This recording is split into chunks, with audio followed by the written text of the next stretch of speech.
New York Times released an article that's getting a lot of play that says that there are thousands of people who say they're still suffering side effects they believe from the vaccine and that those have been ignored. Now, one of them is nurse practitioner Sean Barkovich. He says he got his first dose in 2020, had side effects. Just standing up sent his heart racing, stinging pain in his eyes, mouth, groin. Those have gotten a little bit better, but he still has what they call tinnitus. That's a ringing in the ears. We know that vaccines can have unintended consequences, AKA side effects, but nobody's really talking about it because they're too afraid of blame and they just want it to go away. But the problem is people like Sean and me and millions of others who still have weird stuff with their blood work and their lives and their feelings, physically, are not going away. Sean Barkovich joins us now. Sean, why do you believe it's the vaccine, and what has happened when you've tried to get clinical analysis of it or answers? Why do I believe this? It's not a belief, it's a fact. And as soon as I was injured, 15, 20 minutes of my first dose, I had numbness tingling up and down my injected arm that over days spread to my face and my eyes. I went to see a neurologist. He ran some tests. He's like, well, this is all new. We don't know much about it, but the hospital is going to mandate it. You should get a second dose.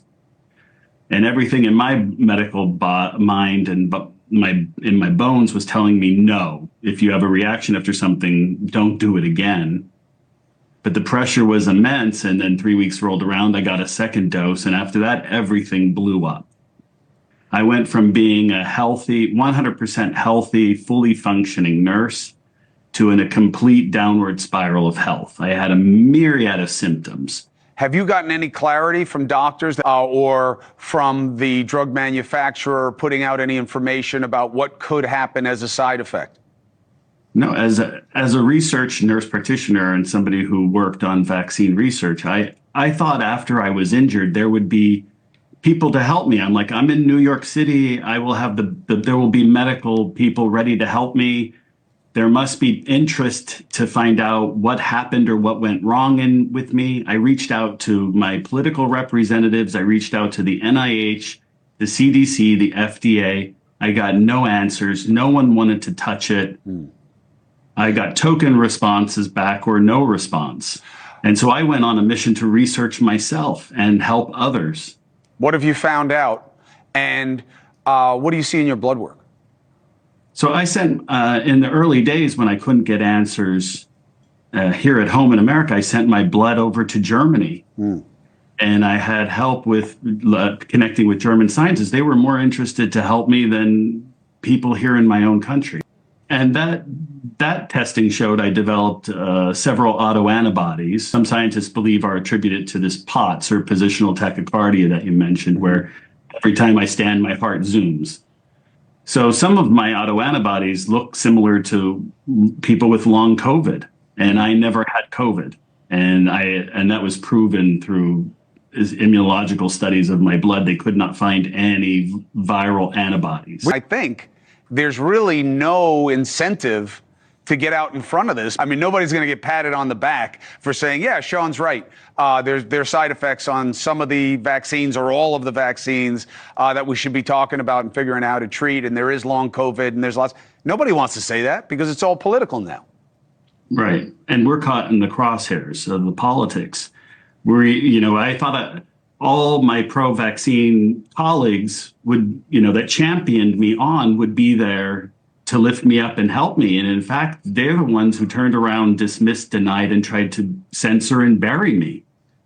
They're afraid that by showing my face, I'll drive vaccine hesitancy. But what they don't realize, and what I have come to realize, is that the censorship and the hiding of it is actually fueling vaccine hesitancy. If the government had just said, hey, these are novel vaccines. We don't, there will be reactions. Let's just have a program in place to deal with them. Set up a fund, obligate the manufacturers to provide help or research. I think the citizens would have appreciated that. But instead, what happened is they just suppressed me. And that also shocked me. When I tried to reach out online, Facebook, Instagram, they would tag my messages as if I'm misinformation. Yeah, that's right. And I'm just a desperate person that something bad happened to, and I'm reaching out and pleading for help. Well, let me tell you something, Sean. I can't help you because I'm no clinician. I'm sick myself. But I'm working with people who are working on this. So I'll make sure that we're in touch right after the show.